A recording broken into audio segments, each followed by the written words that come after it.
मायावती एक तेज तर्रार राजनेता। उत्तर प्रदेश की 4 बार मुख्यमंत्री रह चुकी मायावती कोई भी फैसला यूं ही तो नहीं ले लेती, लेकिन इस बार मायावती ने कुछ ऐसा फैसला लिया जिसके बाद से उनके विरोधी और राजनीतिक विश्लेषक लगातार उनके फैसले पर सवाल उठा रहे हैं। मायावती ने भतीजे आकाश को नेशनल कोऑर्डिनेटर के पद से हटा दिया है। मायावती ने कहा कि वो मैच्योर नहीं है। आकाश पिछले करीब 7 सालों से पार्टी में सक्रिय थे, फिर आखिर पिछले 5 महीनों में ऐसा क्या हो गया कि मायावती आकाश से नाराज हो गई।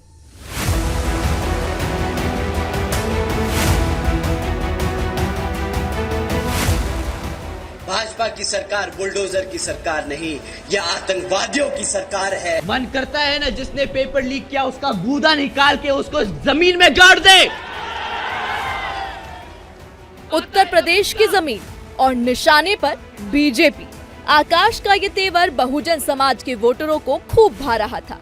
मायावती की ढलती उम्र के बाद भतीजे आकाश नए सिरे से बीएसपी के वोटरों में जोश भर रहे थे। आकाश आनंद की तल्ख भाषणों से सत्ताधारी दल इतनी नाराज थी कि इनके खिलाफ आचार संहिता के उल्लंघन के आरोप में कई केस दर्ज किए गए। बतौर बीएसपी के नेशनल कोऑर्डिनेटर आकाश की इस पारी के अभी 5 महीने ही बीते थे कि अचानक बुआ मायावती ने 7 मई 2024 की रात 9:37 पर ट्वीट किया। बीएसपी सुप्रीमो मायावती के सोशल मीडिया हैंडल एक्स पर एक पोस्ट आता है जिसमें मायावती ने अपने भतीजे आकाश आनंद से सभी जिम्मेदारियां वापस लेने का ऐलान किया। मायावती ने पोस्ट कर लिखा, पूर्ण परिपक्वता न होने की वजह से उन्हें दोनों पदों की अहम जिम्मेदारी से हटाया जाता है। देश में लोकसभा चुनाव के तीसरे चरण की वोटिंग खत्म होने के चंद घंटे बाद मायावती के इस फैसले के बाद सियासी गलियारों में चर्चाओं का बाजार गर्म है। उनके फैसले पर सभी के अपने अपने तर्क हैं।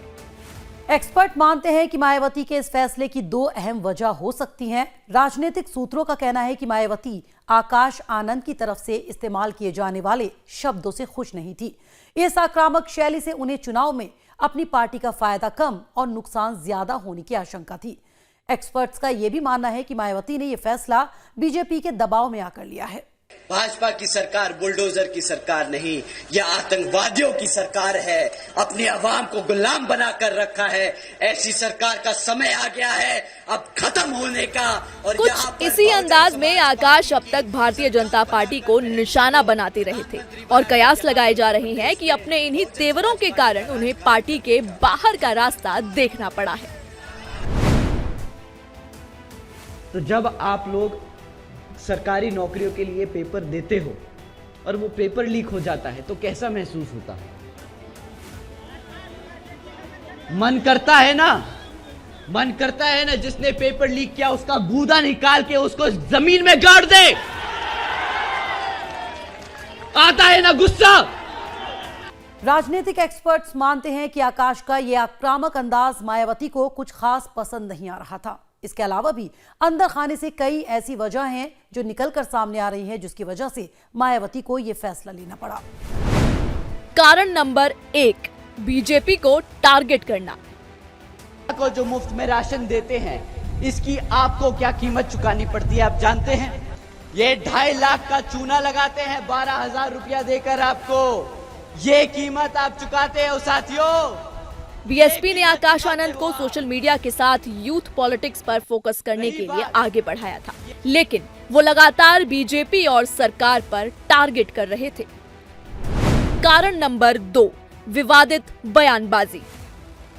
इन्होंने पिछले 10 साल में सिर्फ और सिर्फ महंगाई कर अपने धरना सेठों के जेब भरने का काम किया है। हमारे गरीब और हमारे बहुजन समाज के लिए एक भी काम ये लोग नहीं गिनवा सकते। आप आकाश पार्टी के लिए काम न करने की बजाय विवादित बयानबाजी करने लगे। सीतापुर में उनकी इसी बयानबाजी के कारण उनका चुनाव प्रचार तक पार्टी ने रद्द कर दिया था।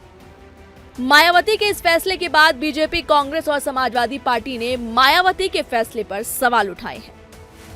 ऐसा तो नहीं कि भारतीय जनता पार्टी को जो परेशानी उनके बोलने से हो रही थी, क्योंकि वो तेज बोल रहे थे, समाज के हित में बोल रहे थे, कहीं भारतीय जनता पार्टी के कहने से या दबाव में तो आप उनको नहीं हटा रही हैं।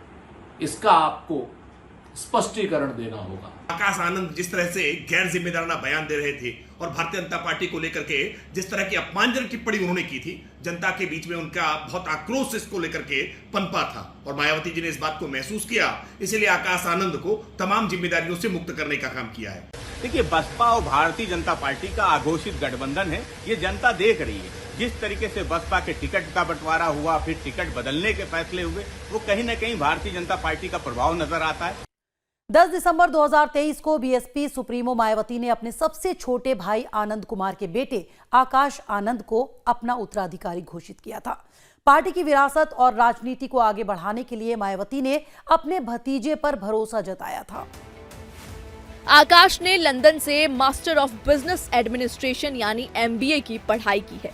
2017 में लंदन से पढ़ाई करके आने के बाद ही आकाश बीएसपी के कामकाज से जुड़ गए थे। साल 2017 यानी करीब 7 साल पहले आकाश आनंद पहली बार सहारनपुर की जनसभा में मायावती के साथ दिखे थे। इसके बाद वो लगातार पार्टी का काम कर रहे थे। 2019 में उन्हें नेशनल कोऑर्डिनेटर बनाया गया। ये फैसला तब लिया गया जब एसपी बीएसपी का गठबंधन लोकसभा चुनाव के बाद टूटा।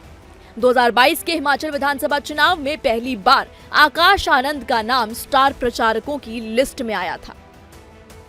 जानकारों की माने तो लोकसभा चुनाव से पहले आकाश को उत्तराधिकारी घोषित करने की बीएसपी के पास 3 बड़ी वजह थी। चंद्रशेखर के ऑप्शन में आकाश। पश्चिम यूपी में आजाद समाज पार्टी के चंद्रशेखर की दलित वर्ग के बीच पकड़ मजबूत है। बीएसपी ने दलित समाज के युवाओं को ये मैसेज देने की कोशिश की थी कि बीएसपी में युवा नेता और पार्टी का ऑप्शन आकाश है। आकाश के बहाने बीएसपी का युवाओं पर फोकस।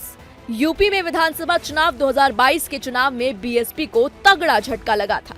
पार्टी का वोट शेयर 22% से घटकर 11% पर आ गया था। इसलिए बीएसपी युवाओं को जोड़ना चाहती थी। बीएसपी के सामने अब ज्यादा ऑप्शन नहीं।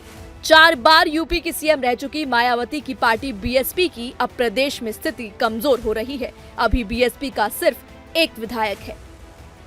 बीएसपी पर नजर रखने वालों का कहना है कि आकाश की रैलियों ने बीएसपी समर्थकों में एक नया जोश पैदा किया था। ऐसे में उन्हें नेशनल कोऑर्डिनेटर के पद से हटाए जाने से यूथ वोटर्स पर इसका नेगेटिव असर हो सकता है। वहीं कयास ये भी लगाए जा रहे हैं कि मायावती का यह फैसला फौरी हो सकता है। मामला ठंडा होने पर वो आकाश आनंद को दोबारा उनके पद पर ला सकती हैं।